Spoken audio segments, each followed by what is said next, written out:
All right, for our purposes today, I wanted to talk for just a few minutes about the Civil Rights chapter. The Civil Rights, or the Civil War amendments, actually include the 13th, the 14th, and the 15th Amendment. 13th, the 14th, and the 15th Amendments.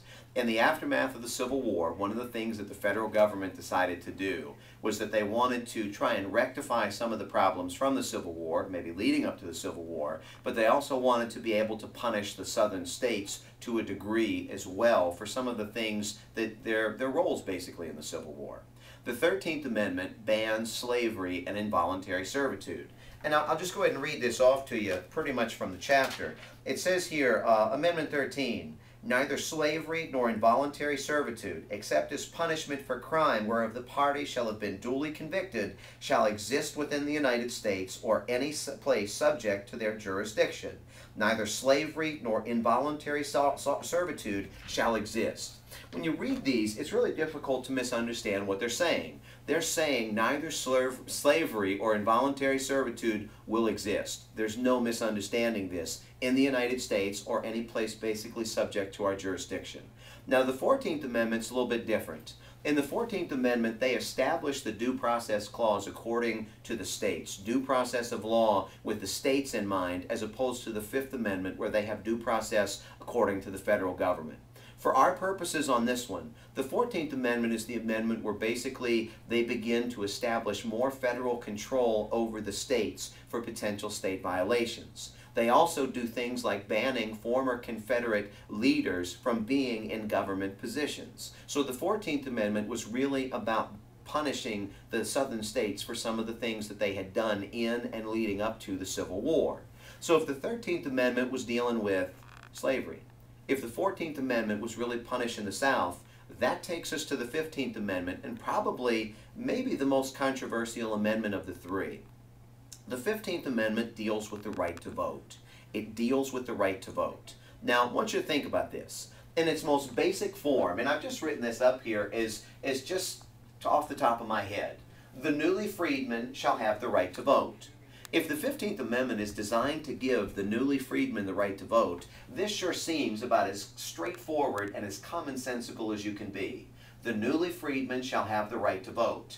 Basically, you're guaranteeing them the right to vote. But when you read the 15th Amendment, it doesn't say that at all. Let me read this off to you, Section 1. It says, the right of the citizens of the United States to vote shall not be denied or abridged by the United States or by any state on account of race, color, or previous condition of servitude. Think about this. In this one up here that's just a commonsensical amendment, the newly freedmen shall have the right to vote, you're giving a positive right to vote. This cannot be taken away because it says they have the right to vote. In the 15th Amendment, one more time, the right to vote shall not be denied or abridged by the United States or any state on account of race, color, or previous condition of servitude. Here's the difference between these two. Whereas this one is a positive grant of the right to vote, the 15th Amendment in the Constitution is actually listing reasons why you cannot deny somebody the right to vote. So think about it like this. We're not saying in the 15th Amendment you have the right to vote. What we're saying is you cannot have your right to vote denied or abridged on account of race, color, or previous condition of servitude, but maybe there are other reasons why it could be denied or abridged. Give you a couple of examples. One of the infamous tests that they used to give was actually a test that was known as the jelly bean test. The jelly bean test would basically have a jar of jelly beans that would be right there on the voting table. And when you went in to vote, you would be asked how many jelly beans are in that jar. You would not have the ability to count them. You would not have the ability to touch them. In fact, you really wouldn't have the ability to look at them for very long. But you had to know exactly how many jelly beans were in that jar. If you guessed it within a few jelly beans, you're still wrong and they would deny you the right to vote. If you got it right, it would be very likely that somebody would reach in and grab a jelly bean and eat it and say something to the effect, sorry son, you missed it by one. Bottom line is, if this were the amendment, the newly freedmen shall have the right to vote, well then basically you're going to have the right to vote regardless of how many jelly beans are in that jar. The 15th Amendment says your right to vote cannot be denied on account of race, color, or previous condition of servitude. If you can't know the number of jelly beans that are in a jar, is this based on your race? No.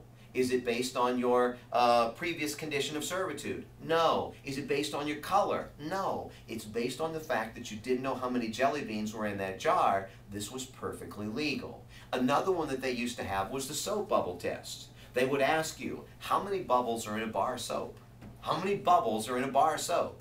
I don't know what the hell kind of question that is. But when you think about it, there's no way to know how many bubbles there are, whether it's the person that's actually trying to vote or the person that's asking them the question, is this being the test? So you would give a number and they would always say, no, I'm sorry, that's wrong, you can't vote. Are you being denied on account of your race, color, or previous condition of servitude?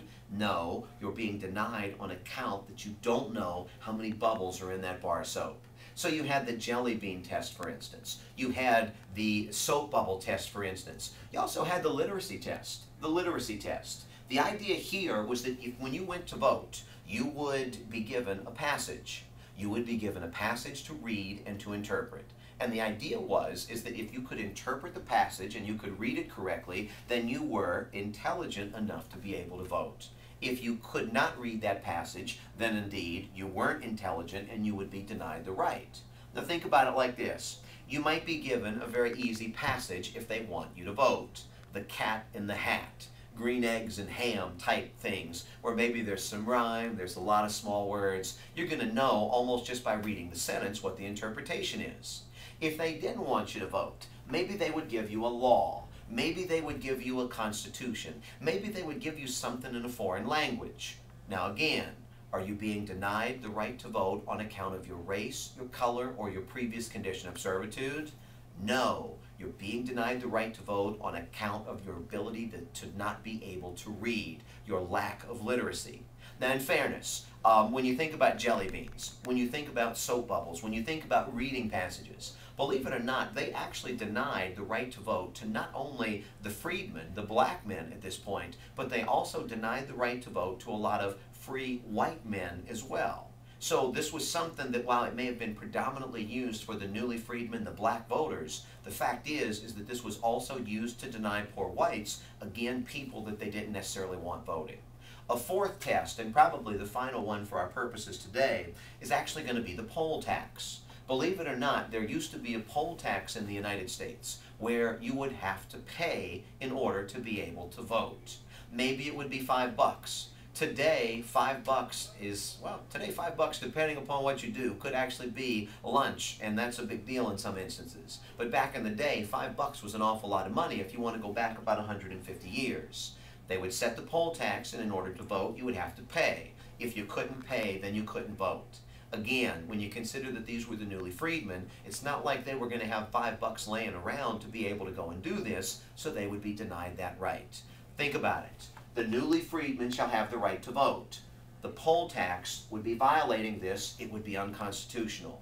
The jelly bean test would violate this. It would be unconstitutional. The soap bubble test would violate this. It would be unconstitutional. And the literacy test would violate this. Because remember, this is a positive right to be able to vote.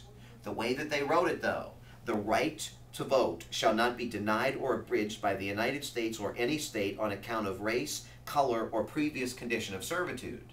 The argument of the folks that were trying to circumvent this was, we're not denying your right to vote on account of race, color, previous condition of servitude. We're denying your right to vote on the ability that you have to not be able to count jelly beans, to not be able to count the bubbles that are in a bar of soap, to not be able to interpret a passage from whatever paragraph it is that we give you, and then ultimately to not be able to pay the poll tax that would actually allow you the right to vote.